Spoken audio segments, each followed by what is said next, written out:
Le fer de lance des francophones de la périphérie rejoint donc le MR avec un discours virulent envers un FDF incapable d'évoluer et de se réformer, quitte à s'enfermer dans une opposition anti-flamande, d'après Damien Thierry. Ma position est de dire que je ne me retrouvais plus dans les valeurs fondamentales du FDF et surtout dans la communication beaucoup trop virulente du parti à l'égard des néerlandophones, dont personnellement je respecte énormément la manière de fonctionner et la culture.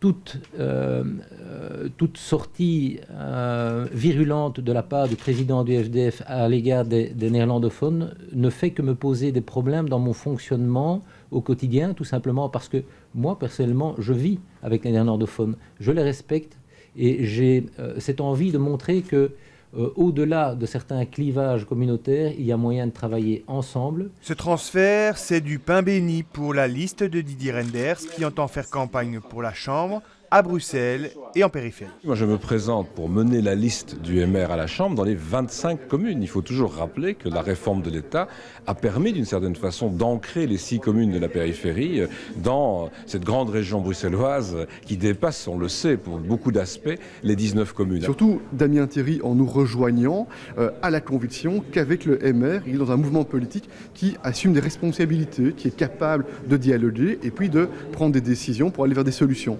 Damien Thierry devrait se retrouver en fin de liste à une place de combat. Pour être élu, il devra donc faire son siège tout seul. Et si ce n'est pas le cas, il a déjà annoncé qu'il retournerait travailler chez son employeur privé.